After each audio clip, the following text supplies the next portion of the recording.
We want to capture 10% of the U.S. wedding market.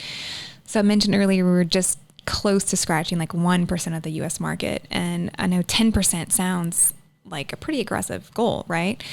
But I say this all the time. I'm like, if you lined up 10 brides and you gave them the option to rent their flowers in Something Borrowed Blooms, I guarantee you one of them would say yes.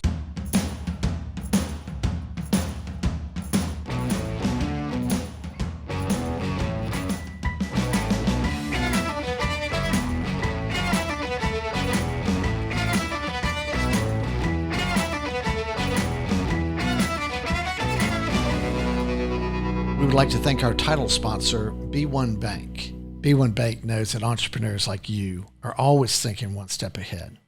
So you need banking solutions that can keep up. It begins with lending. Does your business need working capital or financing for new equipment? How about a real estate or a construction loan? Good news, the B1 lending team is ready to learn your goals and help you find the best lending option available. Now let's talk about uncomplicating your daily cash flow. B1 offers a full array of treasury management services that let you collect funds faster, pay funds more efficiently, and access your information with powerful online tools. Most importantly, B1 understands the value of working with local nonprofits to build a stronger community. They believe in giving back through hands-on involvement with their B1 Community Outreach Program because it's simply the right thing to do. B1 Bank. Be uncomplicated. To learn more, visit b1bank.com. Equal housing lender, member FDIC. Hello, I'm Andrew McClendon, your host of the NXT Entrepreneur Podcast. We're recording from the Propel Productions podcast studio here in Baton Rouge, and we welcome our guest, Miss Lauren Bercier. Thank you. Co-founder and CEO of Something Borrowed Blooms. That's right. So why don't we start by you giving us the elevator pitch on what Something Borrowed Blooms is? Sure. So Something Borrowed Blooms specializes in wedding flowers and decor for rent. We use premium silk flowers to build out wedding flower collections that we rent out to customers all throughout the U.S. and Canada. So simply put, we're like Rent the Runway for wedding flowers. Yeah. And you have a co-founder? I do. Yes. It's actually my first cousin, Laken Swan. She and I started the company together, and she serves as our chief marketing officer. So why don't you give us an idea of like the different product offerings? I mean, when I think of wedding flowers, I don't know what I think of. But looking on your website, there's a lot. What all is the different type products that you offer? Yeah, so we actually have 16 core floral collections that we offer. And within each of those collections, we have everything you'll need for your bridal party. So that includes bridal bouquets, bridesmaids bouquets, boutonnieres, corsages, hair pieces, things for the flower girls, centerpieces. We even have dog collars, like everything you could need for your wedding party. And each collection coordinates with all the same flowers and color palette. And then beyond those collections, we have a huge variety of decor items. So think of things like candlesticks and lanterns and wreaths and other just, really cool elements to enhance the overall decor for your wedding day. So when you go on your website, which is just stunning. Thank you. Your website, just congratulations on that. It looks like a massive undertaking. Yes, it has been. And it looks as if, you've continued to build that out and offer more products. So why don't you talk us through a little bit about the iterations of your website, how that started, and how you got to where it is today, because it is really amazing. Thank you. Yeah, I mean, the website is, a huge piece of what we do. It requires the most time and resources and energy. But we know that, obviously that is our product, right? Yeah. So that's where our customers meet us. That's where they make the transactions. That's where they plan and pay for their wedding flowers. So that to us is our bread and butter. That's our core. So we've, spent so much time iterating the website to get to this point. When we first started, it was a website that I built on GoDaddy. It was like, fill out a form, email us, I'll email you back. Right. And then went through a few other iterations. We're on Shopify for a little while. And then pretty early on, we realized we were going to have to really, invest in a really custom software that was going to handle the back end and the front end, just because what we do is, so specific. So, I mean, looking at it, it looks number one, very well done. Thank you. And it looks like it took tremendous effort and was really expensive. Yep. I mean, so like there's brides and, are those models and... Yeah. So a lot of the imagery you see on the website, especially the homepage, are styled photo shoots that we've produced. So yes, those are typically models. We've had photo shoots in different parts of the country, different photographers, just to make sure that the imagery really reflects the overall mood or feeling of a particular collection, and to make sure it's like really on point with our brand. There are some photos on the website that are actually real bride photos. We get a ton of brides who love to share our pictures with us, and some of them, like their photographers, like will make an agreement to where we can actually use their photography on the website for certain pieces. So how long would that? I know it's an ongoing Yeah. thing but like to get it up and running. It's somewhere where it's near now. Like, how long of a production time was that? I mean, it's every day. Like the website, we have a list of tasks like for the website every day. New ideas, bugs that need to be fixed, ways to enhance certain things. We just launched a new Bloom styler, which is like a quiz that the customers can take on the website that really helps them figure out exactly what they want for their wedding day. So we're constantly like evolving and making that website better every single day.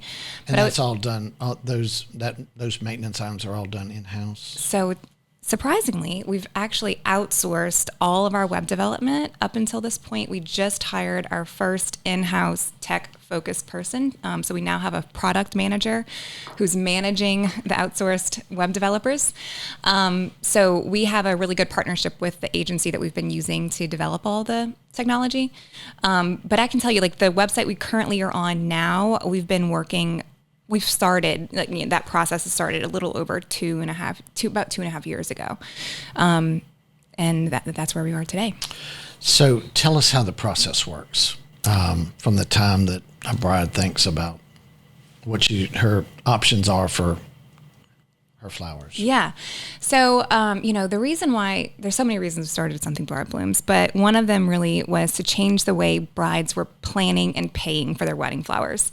We wanted to modernize a really traditional and stagnant market. And so part of that is the convenience of the online platform. She can order everything directly from her phone. So essentially, when a bride, discovers Something Borrowed Blooms through Instagram or Facebook or wherever she might be exposed to us, she comes to our website, she's able to browse all the collections, all the products that we offer, and add anything she likes to her cart.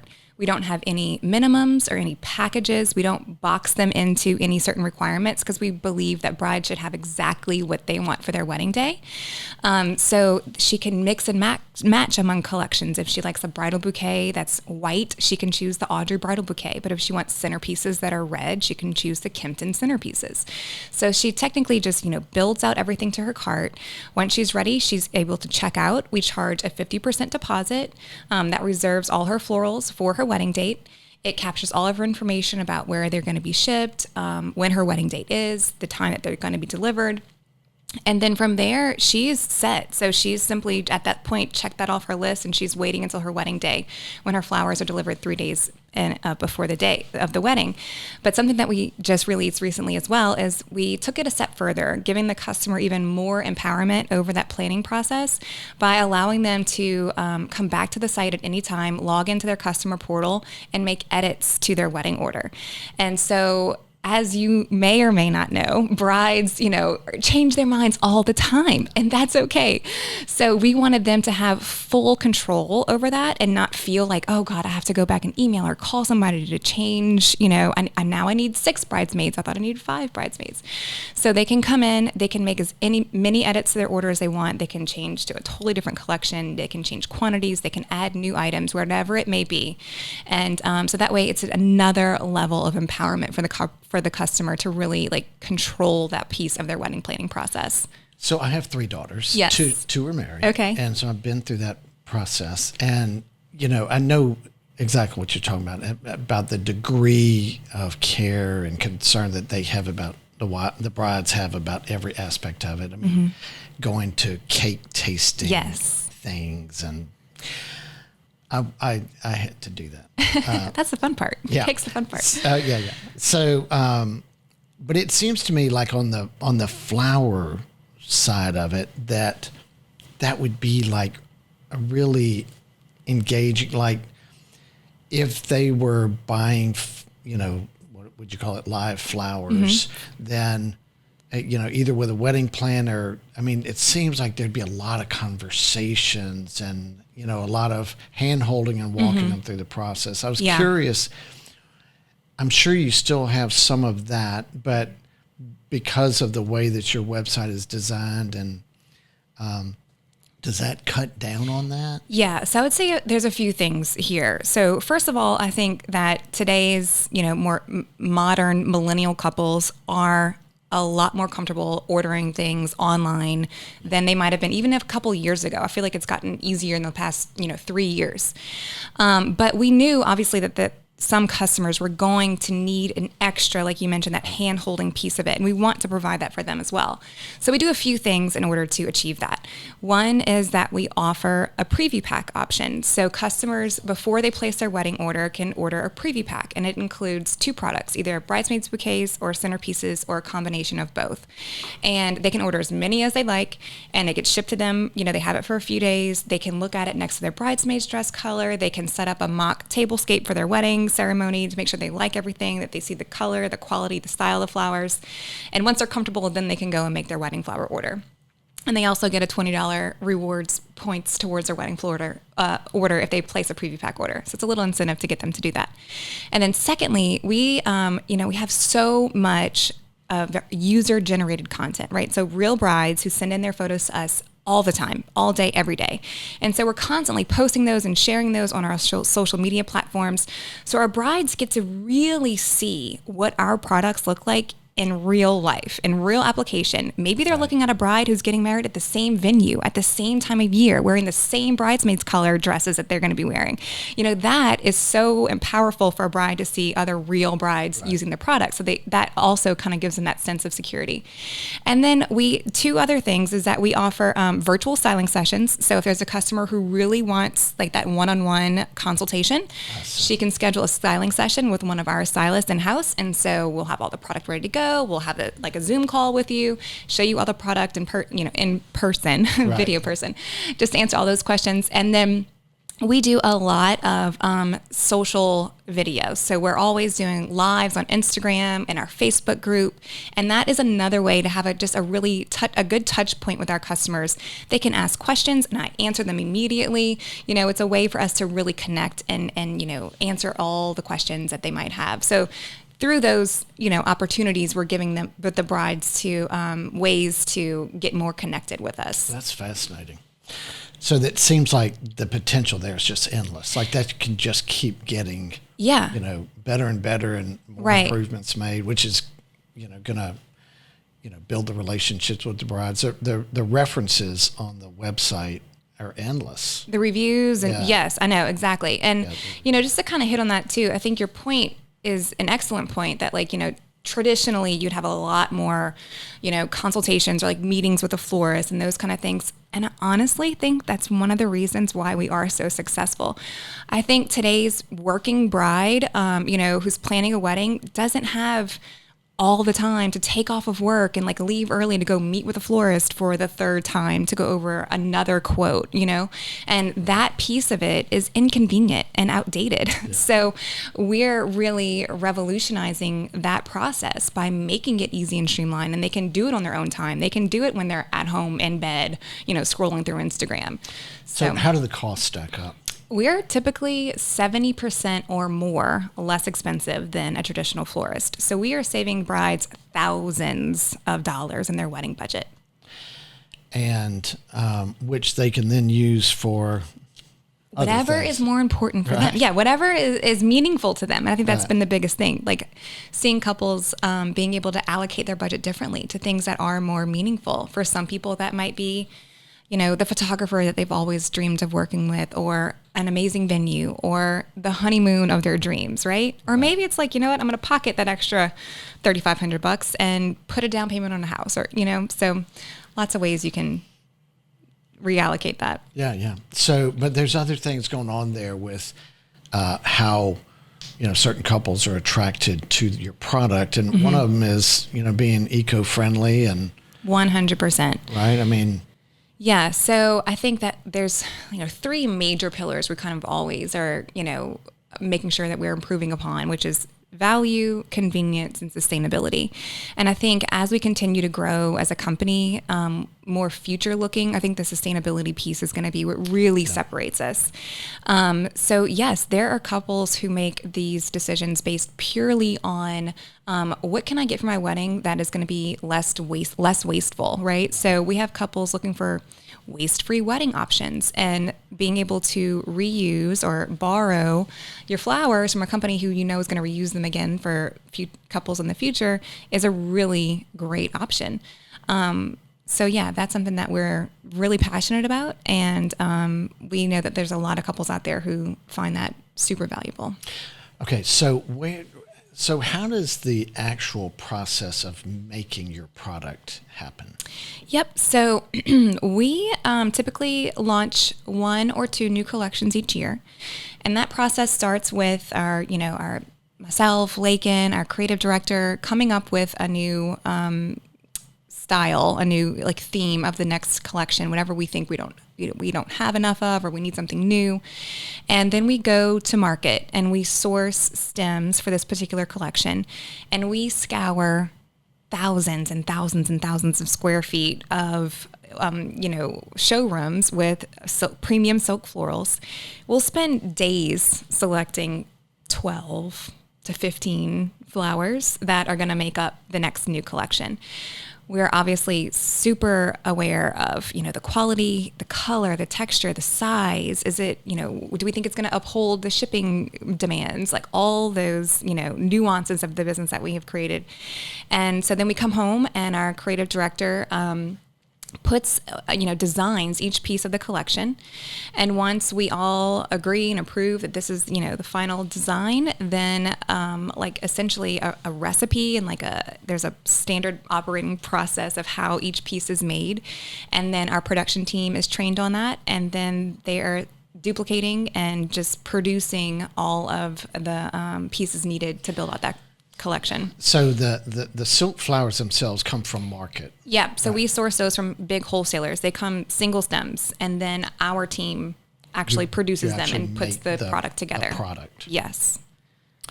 And okay, so when you get flowers, I'm guessing one reason that's a bride may select this particular flower over the other is because it smells better, or they like that smell. So how do y'all, silk flowers, they don't smell. They don't smell. Right. But we do have the option to send your flowers scented. So we have a really beautiful floral scented paper that we can include in your boxes, and that will essentially scent your flowers. But we have it as an option because we know some people actually choose not to go with fresh flowers because they might have an allergy to strong smells. So yeah, we figure that out. So for those couples who do elect to have their flowers scented, when they receive the box, they open it, it smells like fresh flowers. The flowers are packaged beautifully. So it just really enhances that overall experience. So how often are you going to market? We go to market typically twice a year. Okay. So and then that's where you discover the products, and then you are continually ordering throughout the year. Exactly. Always. And so then you mentioned the creative process, the design process, and designing the collection, and then they go into production. Are they going into production after they're sold, or are you getting some product made? So we usually start by just building out a certain, quantity of each piece of every new collection. And then beyond that, typically we work on an on-demand production schedule. So part of the technology that we developed from the back end is that it supplies us with a rental schedule that has all the orders on the books from, here on out. And it allows us to pull a report that shows all the products that we have that could be that are overbooked in a certain time frame. So that allows our production team to take that report and start creating and building out the products that we're going to need in order to meet the orders that have come in for October 1st or whatever it might be. So that's pretty cool because, our industry, our customers order typically on average about 5 months in advance of their wedding day. So it gives us the lead time to be able to meet that demand. And how many weddings are you doing a year right now? Let me think. Well, we're doing typically about between 700 and 800 a month right now. A month? Yes. Holy cow. And we're, that's going to be increasing towards the end of the year. Fall is usually our busiest fulfillment season. So our goal, I guess I'll back up a little bit, but we'll be getting close to scratching about 1% of the U.S. wedding market within the next 6 months or so. Oh, that's amazing. Mm-hmm.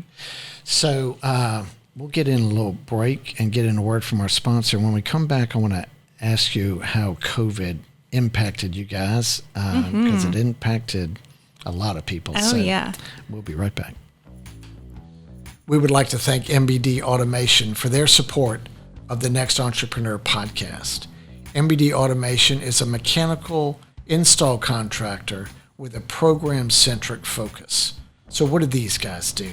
They install conveyor systems, VRCs, platforms, singulators, sorters, and all sorts of other types of automated equipment. Who do they work for? They work for systems integrators, manufacturers, and end users in fulfillment centers, airports, mail processing facilities, and projects in the defense industry. Mbd Automation works for numerous Fortune 500 companies across the United States and has a list of international clients that they perform work for in the U.S. as well.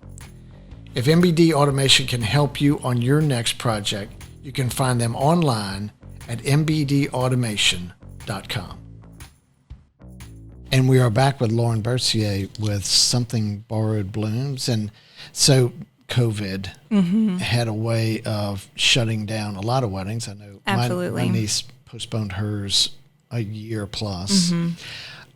So what did that do for y'all's business? Yeah, I mean, when COVID first hit, obviously no one knew how bad it was going to be, but we pretty quickly saw the devastation that it was bringing on the wedding industry as a whole. I mean, I can remember all the sleepless nights that I just was like, what are we going to do? How are we going to make it out of this? Is it ever going to end?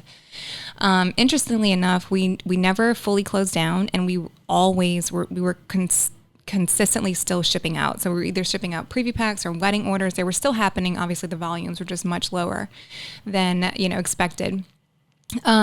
One thing that was really interesting about COVID was that it allowed us, in a way, to almost show the industry how we were different and how we were relevant and how this is the new modern approach. In what way? So traditionally, if you would have gone with a traditional florist or any other vendor, and you had to cancel or postpone or whatever, ask anyone, and they will tell you it was a nightmare to have to go to each vendor and say, we have to cancel. I think it might be October 18th. Do you have that date available? The band might say yes. The florist might say no. The venue might say whatever. So it's a constant just like horror story for these couples. We quickly and immediately saw the opportunity there to tell our customers that we can change your date to any date in the future, no blackout dates, no change fees, no issue at all. If you didn't know what date you were going to change to, we could simply put your order on hold, just on reserve, until you notified us of a new date. And that was all because of the technology that we knew was going to be so important when we were growing our company. Because of our business model and the products and the shipping and the rental schedules, we were able to accommodate every single change that any customer requested. And we made a firm commitment to them that we would not add any stress, any extra fees. We really wanted to make that piece of it as simple as we could. That's fantastic. Yeah, and so we really use it as a platform to assure customers who maybe hadn't thought of using us in the past, but now they wanted to plan, but they were, had gotten burned in the past and were a little afraid. So this is a way we could speak to them and say, hey, look, you can plan, you can, make an order with us. You can cancel with no, big fees. You can reschedule. And it just really allowed them to see that, like, what we were doing was so different. That's so cool. Yeah. But still, your revenues were up. Yeah. So at first, like I said, many sleepless nights, very stressful. Of course, every year we look at the year and we map out like our projected, growth. We were growing 150 to 200% year over year at that point. And so that's what we expected for, 2019. And pretty quickly we saw that was not going to happen. And so for us, it felt like months of just like fail after fail after fail, miss goal. And so it felt like, God, what are we going to do? How are we going to survive? But then once we kind of like, let the clouds clear a little bit and kind of looked at everything and said, okay, we actually grew the company by 35%. Yeah. Like, I know it's not the 200% we're used to, but we still grew. Yeah, that's amazing. In a year with 9 months of COVID impact in the wedding industry. Like, I cannot imagine there's any other wedding or events-based company that was able to grow by that much during COVID. So let's talk about how you started. Like, where did this all start? Yeah, so Laken and I have always been super close and have this, same drive to want to really be in control of our destiny and just both very motivated. And she was in marketing, I was in PR. We're always very, interested in different business concepts. At the time, we both had a desire to start a company, but for two different reasons. For me, at that point, I actually was a stay-at-home mom. I my background's in PR. I did PR for a while. Then I was in education for a bit, and then I, started my family with my husband and decided to stay home for a few years. But I'm married to a serial entrepreneur. Okay, so he's done all the things. He's been in solar, coffee, donuts, real estate, hemp. I mean, you name it, he's got his hands in it. And so I was just always... My kind of guy. I know. I was always really enamored with everything he was doing and always wanted to be involved and was involved. And it made me and Laken like, okay, hold on. If Colin can do this and be a success, then we can do this too. That's the joke. Right. So anyway, that was like my, real motivation or inspiration behind wanting to start something. Yeah. I told him when I stayed home, I was like, okay, I'm going to stay home, but just wait, like I'm going to start something. Yeah. And he was like, okay, let's do it. And then at the same time, Laken was working a corporate job, super demanding. She was working for Caesars Entertainment Group, handling marketing strategy for several of their properties, traveling a lot, working long hours, at the same time starting her family. And she was like, you know what? I want to do this, but I want to do it for myself, Yeah. And so we just both had that same end goal. And we wanted to start a company that was going to be revolutionary, something that no one else was doing. At the time, it was like Facebook online clothing was like the thing. And we're like, okay, we can't do that. Everybody's doing that. What can we do that's different? And it was when Rent the Runway was really gaining traction. And what's that lady's name? Jennifer Fleissman. Yeah. And so Rent the Runway was gaining traction. We were both users of it. We saw how like modern women were like really enamored with it. And where they're renting the wedding dress. You can no, actually it was just fashion. It's not wedding. So just nice dresses originally, right? Yeah, exactly. So like designer high-end fashion that you rent for a fraction of the price, right? So you might rent a $2,800 Oscar de la Renta dress for $200 to go to a Mardi Gras ball, right? So that was like the initial idea. And so we're like, how can we take that same concept but apply it to a different industry? And at the time, we were in that season of life where we were going to weddings every other weekend, everybody's getting married. And we started picking up on ways that couples were trying to save in the wedding budget. And a lot of things we noticed had to do with flowers. It was either that they were doing just baby's breath because, they didn't have the budget for a full fresh florist, or that they were doing silk flowers, or maybe they were doing them themselves, just different things that we could tell it was a pain point. And so really Laken had the idea. She one day she was like, what if we rent wedding flowers? And I was like, okay. And honestly, my first reaction was not so sure because I kept thinking about like Hobby Lobby kind of flowers, like real craft store flowers, And I just thought if we do it, we have to make sure that the quality is like top notch. So once we kind of like looked and saw that there was, product out there that would allow us to do that, then I was definitely all on board. And then I also really reflected about my own wedding day. And my wedding flower experience was not what I had hoped for, right? I met with a florist, gone over the pictures, thought we were on the same page, paid her the thousands of dollars for the wedding flowers. And what was it, like 2 hours before I walked down the aisle, she shows up with these flowers. And I was just less than impressed. It's not what I wanted. She didn't have the peonies that I thought she was going to have. It wasn't quite the right shape or color, whatever it might be. But at that point, what do? Right. You suck it up and whatever. You walk down the aisle. And the next day, I had major buyer's remorse. Like all that money just thrown out the window for flowers I held for maybe 30 minutes, Right. And so kind of taking that thought and like the idea with Rent the Runway and like all these other things and how we could really just make the whole process of planning and paying for wedding flowers better is what really sent us off on a mission to change that. So once y'all figured that out, you were pretty sure this is it. Oh, yeah. Mm-hmm. And so, but then you had to build out the model, like how's it going to work? I know. And so it was obviously e-commerce solution. Absolutely. From the beginning. Yes, it was. We knew that was exactly, e-commerce was the way we were going to do this. We knew we wanted to reach a national market. The interesting thing was that we took a very conservative approach. We both put up a couple $1,000s, we booked flights to New York to go to the floral district, thinking that was where we were going to source all of our stems. Walked up and down that block a few times, went to a few different vendors, finally convinced one of them to sell to us and ship us some flowers. I would not take no for an answer. I think I went into that store so many times within 2 days, and came home. We bought just enough inventory to build out a one bridal bouquet, one bridesmaid bouquet of 3 styles, just to test it. And then came home, had a photo shoot. And then, like I said, I went on GoDaddy, built a website, just threw it up. Yeah. And we're like, okay, let's just see if there's even a market for this. Is anyone even going to, think this idea is valuable? And that's how we started. And pretty quickly we started gaining orders and getting weddings on the books. And we're like, okay, this is gonna what work. Year was that? Okay, so this was actually the end of 2015. Okay. Late in 2015. I think our first wedding was officially in the beginning.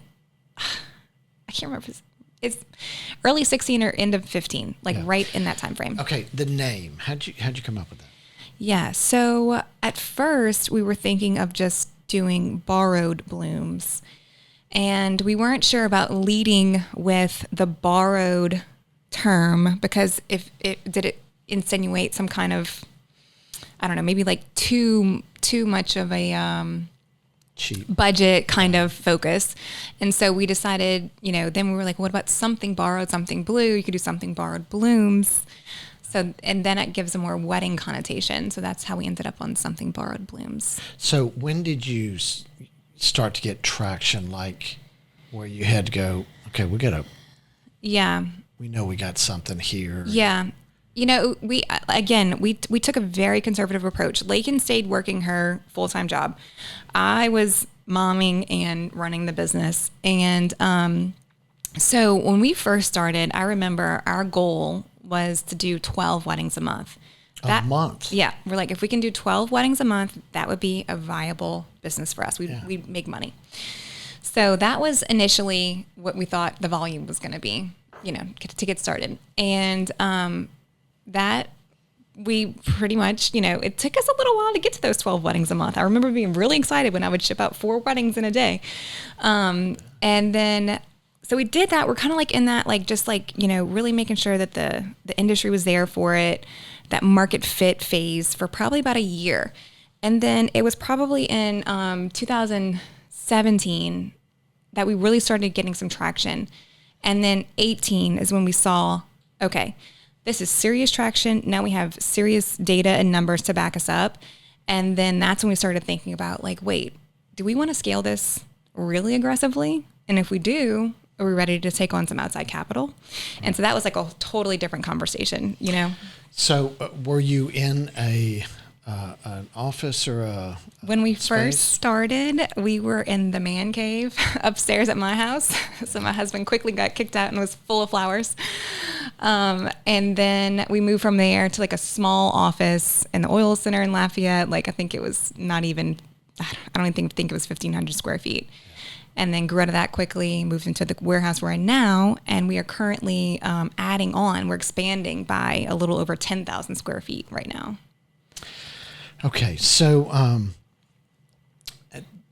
that traction, that initial traction, was that all social media? Yes, yes. And all done in-house at that time? Mm-hmm. Yep. So that was all social media, in-house.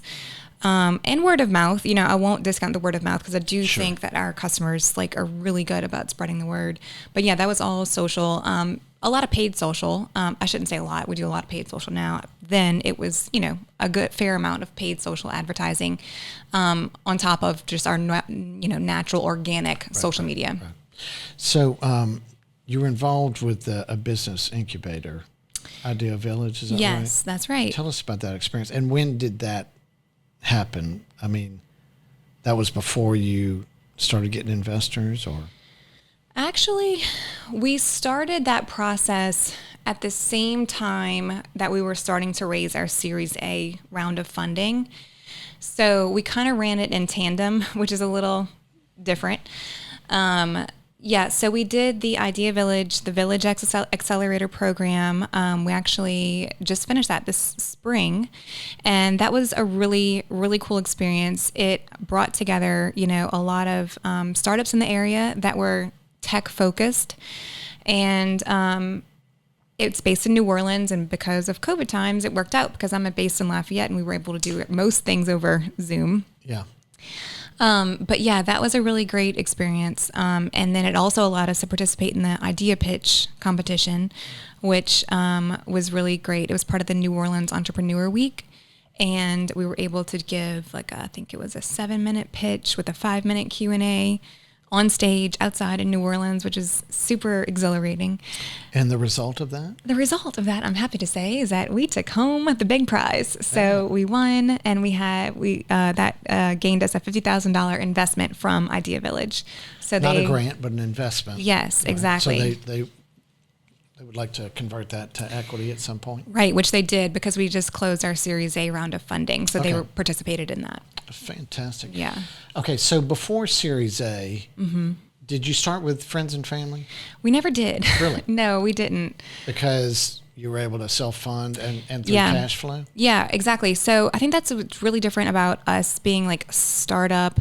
I think that, yes, you hit it nail on the head. We were able to self-fund for several years, and then the business was able to fund the growth that we were experiencing. That's amazing. It really is. And I think that's what really is different about the way we've grown compared to most startups, where, typically startup that's looking for funding is because they're going to be, their cash flow is just going to be, they're going to be operating off of a loss for a certain period of time. So they need obviously the upfront funding to get them to the scale where they'll continue to be profitable. Whereas our business, the model, the way it works is, we're able to be profitable on really small scale, small margins, not small margins, but just the overall volume, we're able to be profitable if we, And that deposit certainly seems like it would help a lot. Yeah, it does. Mm-hmm. Yeah. Okay, so self-fund, no friends and family, no convertible notes? We did do a small angel round with some local angel investors. And then we did do a convertible note at the end of 2020. So on the heels of COVID, not even on the heels, it was still in the midst of COVID, really. We did a convertible note, and those notes converted when our Series A closed. Yeah. And any safe notes? No. So, okay, so let's talk about that from an entrepreneurial standpoint. Yeah. Help us understand what it's like to have a business that you started, you grew, it's profitable. I mean, you could self-fund anyway. And then you go through the process, like you mentioned a minute ago, about are we going to scale this and are we going to get investment dollars? And in doing so, you're going to dilute yourself. Walk us through that process and maybe even the emotional side of that to get a comfort level to say, okay, Yeah. this is what we want to do? Yeah. So I think that, Laken and I very consciously made the decision, and we're both aligned in the fact that we saw the potential for this company really scaling and growing. And if we would have stayed without any outside funding, we could have done that, but it would have been more of a lifestyle business. And that's not our ultimate goal. Our ultimate goal is to have, a viable, large company that will be able to exit at a premium one day. And so with that being our end goal, we knew that taking outside funding would allow us to accelerate that growth and then make us, set us up for that exit that one day could, be in our future. And so that was the real, driving factor behind it was, knowing where we wanted to go and knowing that if we would have stayed where we were, it would have been a lifestyle business. We'd run it day to day for the rest of our lives, pass it on to our kids, maybe whatever. Right. Whereas we still do very well. Yeah, still do very well. But we really want to take this thing like a rocket ship. But isn't it also one of the considerations that it becomes a race to scale? Mm-hmm. I mean, is that part of the decision making? Yeah, it is. And in other words, your idea mm-hmm. is original and mm-hmm. authentic right now. Mm-hmm. But we have copycats. Yeah, and someone, it's just a matter of time. Exactly. Right? So you then, it becomes it becomes a race. It does. It feels like that. Yeah. I think the other reason, the other thing that really made us feel confident and comfortable, especially with this most recent Series A round, because there were a lot of, this goes on for several months. You talk to different investors, you get a sense for, what they're like, is this going to be the right move for us? Is there fear about are they going to come in and take over potentially one day? Are they going to push us out? All those emotions and fears are real and things we talk about. I remember going through different investor pitches, and I remember looking at Laken one day and I was like, if I have to talk to these people every month for the next 5 to 10 years, I mean, I would go crazy, And she was like, God, me too. And then I was like, well, hold on. Let's take a step back. We don't have to do this. Why are we doing this? Who do we want to talk to every day, And we really did that. I mean, we had this pivotal moment. It was actually one of our convertible note investors came in and met with us for lunch. It's the first time we met him, had this great day with him, talked all about the funding, and he really made us stop and don't get caught up in all the race, Right. And so that really made us put things into perspective, and it led us to the VC fund that we ultimately ended up with, who we have gotten to know really well. We're very comfortable with them. They're more, and it sounds like so South Louisiana, but they're more family focused, and that's important to us. Well, they're from Louisiana. They are, right. And so we just... Which is frequently overlooked in the VC market. Exactly. So they're feeling in that void. Is that Calais? Yes, Calais Capital Partners. I think a lot of the West Coast funds, if you can get a deal with them, that's great. But at some point, you're just going to be a number. And we weren't raising a ton of money purposefully because we were, making sure that we didn't want to give up too much equity, and we still wanted to be in control, and we didn't need $10 million to be able to scale. We just needed a little bit, So all those things, it was definitely a roller coaster of emotions and events, but I think ultimately led us to a place that we're all really happy where we are. And which is a sign of a good deal, right? Exactly. They had to be happy, you had to be happy. But it's like when you imagine when you're trying to value your business, mm-hmm. and that is a process that mm-hmm. has to happen when that private equity comes into play, because they need to see what, this amount of money, what percentage of the company they would own. Mm-hmm. And I imagine it's like when you go to sell your house, right? Mm-hmm. You want to set the record on the block, right? Mm-hmm. And so how was the valuation process? So did that seem to go smoothly? I mean, is that a natural process like buying and selling a car? We have to negotiate? It kind of is, because there's comps, right? So they kind of use the same thing. They're like, okay, well, what industry are you in? What's your revenue? What's your, the past 6 months revenue, whatever. And so you look at all these metrics and you can and then you put a multiplier on it and you can kind of say, okay, over the next 3 months or the next 3 years, this is what the revenue expected, and then you set out these scenarios. You say, okay, if we have an influx of capital at this much, our revenue will increase to, X. And so it's very standardized, I would say, but with there is a lot of emotion, not emotion, but belief in the company. I think the more you believe in it, the more you can portray that and really speak to it. I think that enhances your, the valuation. And if you have a venture capitalist who also believes in the company and sees the potential, I think that helps increase that as well. That is fascinating. So cool that you have been experiencing that. Okay. Yeah, you know what? I just have to mention, because I looked up this stat this morning for another thing.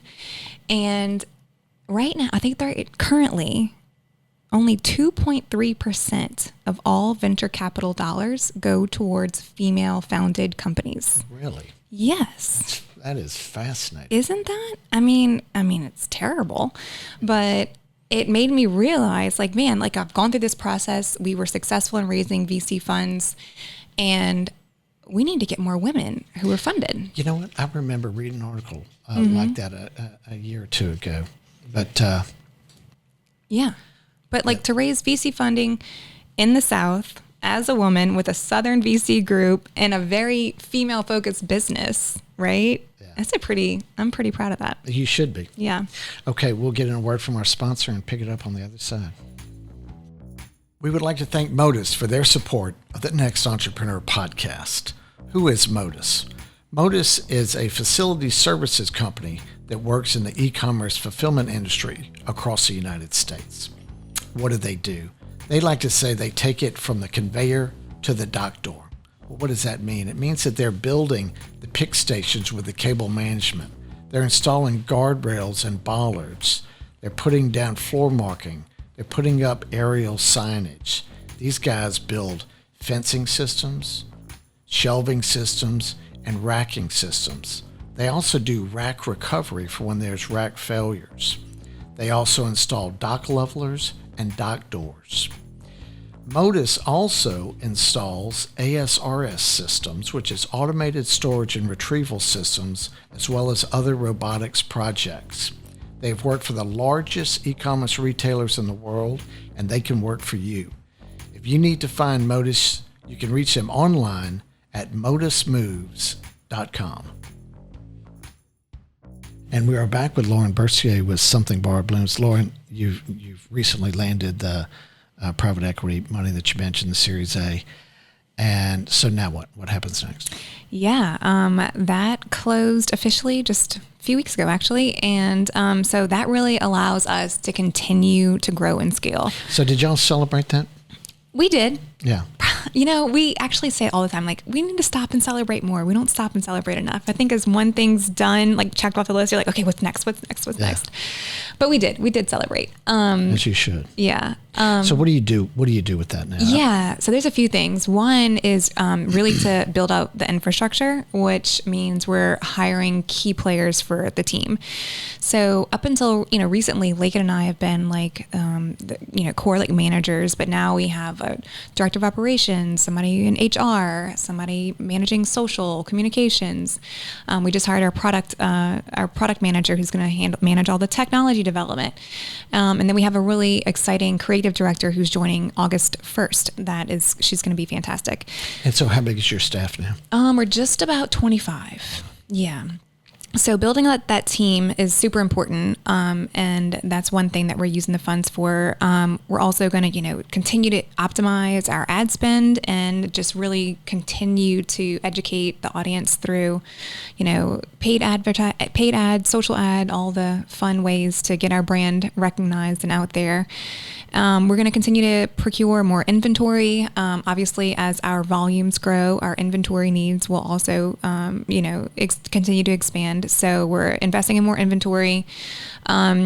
one thing that is going to be cool coming up is that our wholesalers are working with us to do more product development. So we'll be able to be more involved in actually producing pieces specifically for Something Borrowed Blooms. So it'll be like a Something Borrowed Blooms exclusive.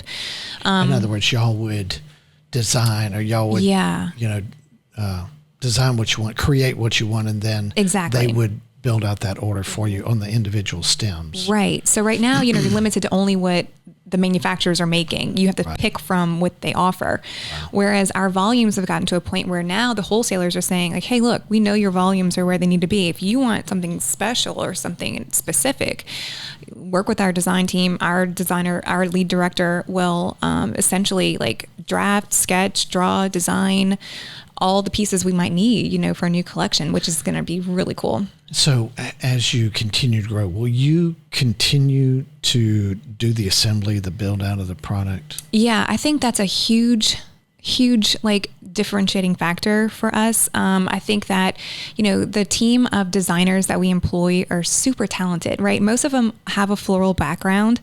And you can easily tell the difference between a bouquet that our team has assembled and like a mass produced bouquet that you can find on Amazon, right?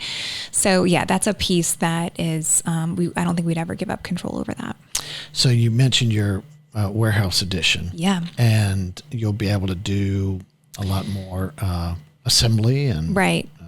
So how long will that last you at 10,000 Good question. feet? I know. So once the expansion's complete, we'll be just over 14,000 or just under 15,000 square feet total once that's done. So we've been operating in a 4,000 square foot building. The warehouse is only 3,000 square feet. So this is like quadrupling our space at this point. So we'll be able to handle quite a bit more volume. We're getting close to capturing like 1% of the U.S. wedding market, which would be about 2,000 orders a month or 2,000 weddings a month. So that space will definitely provide us to be able to serve that number. And I think well beyond that. But of course, as things grow, so will the physical space. Right. That is fascinating. So you have product constantly coming in, and explain how that works when it comes in. I mean, you've got a process.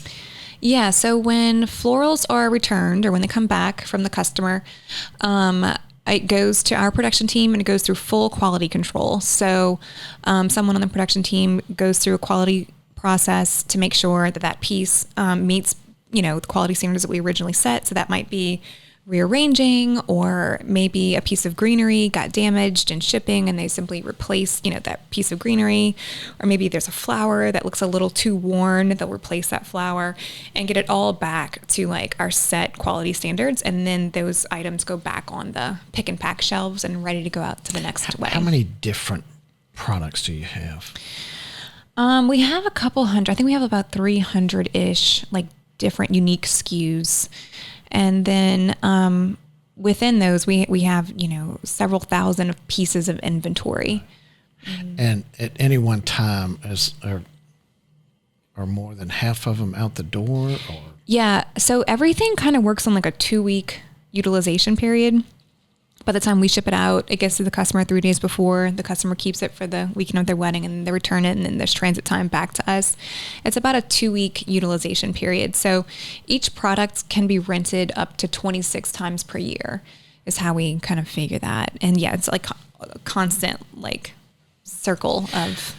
Okay, so when you look at your big cost, your operating expenses, payroll, facilities, what are the ones that rise to the top? We dedicate a lot of our budget to advertising. We know it's important to get our brand out there and make sure we're educating brides all across the U.S., which is a pretty big undertaking, about the option to rent their wedding flowers. So we dedicate a lot of budget to ad spend and shipping. We ship a lot of stuff to customers all over the country. So FedEx, we have a really good relationship with FedEx. We have a good partnership with them. But yeah, that's one of our, major expenses. And then, the website build out is an expense. We consider it an asset because, but it's still expensive. So, yeah. Okay, so you have also got a lot of recognition in some magazines, and I saw a reference to your business in Forbes and Martha Stewart. So I was curious if there was any one, article or event or something that across everything that you've done that you noticed moved the needle. So we were on a Good Morning America segment a couple of years ago, pretty early on actually. And we were actually like, that was one that it was live. We're on Good Morning America with like Michael Strahan. Oh, you're kidding. And they were doing the whole like wedding segment. The Budget Savvy Bride is actually who brought our products on, and talked about something for our blooms, talked about running wedding flowers. And we were just like watching the site traffic, and it was like, ching, site traffic went up. It was crazy. Yeah, that was an exciting one for sure, but it's short lived, but still super exciting. Yeah, So, that is fascinating. I know. We've gotten a lot of good press, and it's been like a combination of like, organic things that we've, submitted for or we've pursued, and other things that like, they see us in the industry and what we're doing and reach out to us. So it's been great. That is just fantastic. So let's talk about the future. Yeah. And so going public? I would say no. You would say no. And Today. So... but isn't that, so how does the other option is to sell to a larger private equity at some point, right? Yeah. Or hold on. Yeah. Yeah. So the other thing would be to hold on, or to sell, to be acquired. I think an acquisition would be something that would be in our future. Yeah. Mm-hmm. Yeah, I see. So, but that's what, when you get that investment dollars, those guys are typically looking for an exit strategy at some point. Yes. I see. So it's not necessarily an IPO or right. It could be an acquisition. Yes. Or you could make so much money you just turn around and buy them if that's what they want. Right. That could happen too, I guess. So give us a picture of what you think the future looks like for your company 5 years or 10 years down the road, because you're on a rocket ship. Yeah, I know, it feels like that some days, and some days I'm like, are we moving at all? But so I think one of our main guiding lights is we want to capture 10% of the U.S. wedding market. So I mentioned earlier we were just close to scratching like 1% of the U.S. market. And I know 10% sounds like a pretty aggressive goal, right? But I say this all the time. I'm like, if you lined up 10 brides and you gave them the option to rent their flowers and something for our blooms, I guarantee you one of them would say yes, right? Right. Absolutely. And then we also model that after David's Bridal. So David's Bridal has been successful in owning and maintaining 25% of the U.S. wedding market. They have 25% market share, which is crazy. And it's really mainly focused on a budget model, right? Like a pricing strategy. Right.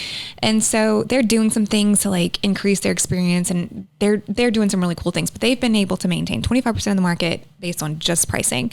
And so I think that proves that, okay, we have pricing, and pricing's done for us, right? Our experience is better, the convenience is better, sustainability is better, like all these other reasons, then why can't we own 10% of the market? Yeah. So that's something that we're really, working towards. And I think we'll get there in 5 years. That would be fantastic. Yeah, it really would. I mean, a lot of work, but a lot of work, a lot of reward, right? So, so if 1% is about 2,000, 10% is about 20,000 weddings a month. Right. And so that's scaling up. You're kind of doubling, and then, initially, and so that's tremendous growth, but it is. It seems as if it makes sense. Yeah. I mean, it makes sense that you could get there, and 5 years seems like a reasonable time. I agree. And but I'm not, by no means am I trying to minimize what's involved in that. Right. Yeah. But I mean, that it logically, it it seems to make sense. Yeah. And, the other interesting thing is we've been so focused on just growth mode. So right now we're not doing anything to optimize rentals for product that's, underutilized at certain times of the year. Right now it's just growth, make. Whereas once you start getting to the higher end of that goal, then you can start flipping the model a little bit, right? You can get more sophisticated with what products you're offering at a certain time. Maybe you drop the price on products that we have in inventory that haven't moved much. And then it almost kind of gets to more of that hotel model, right? Right.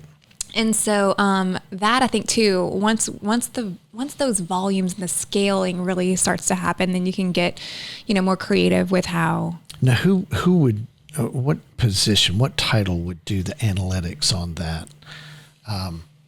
That's not someone that you have right now, or? I don't know. We have some really awesome people on the team, but I don't know. Yeah, that's pretty. That's pretty intense analytics there, which. Boy, once you get to that level and you just tweaking it, that's next level stuff. I know. Look, Lauren, it has been a pleasure to talk to you. I am just so impressed with everything that I've learned about you. Thank you. And just to see a Louisiana entrepreneur, just invent a new product line. Yeah.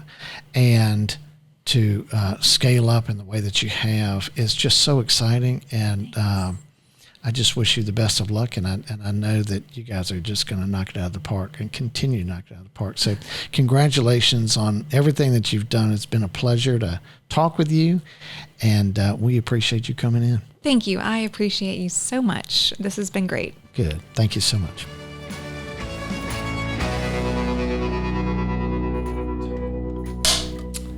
Lauren mentioned an article that said that only 2.3% of VC funding goes to women-owned businesses. And I suspect that number is less in Louisiana. So what a treat it was to meet a VC-funded women entrepreneur. Lauren Bercier is just clearly on a rocket ship. She has empowered brides by revolutionizing the process of selecting floral arrangements. Something Borrowed Blooms has hit a note with the modern bride. We wish continued success to Lauren and Laken, and we appreciate you watching, and we'll catch you next time. We would like to thank our title sponsor, B1 Bank. They can be found online at b1bank.com. The Next Entrepreneur is produced by Propel Productions. You can find more information at propelyourstory.com. Don't forget to subscribe to the Next Entrepreneur Podcast and hit the bell for notifications. You can also follow us on social media. The links are in the description below.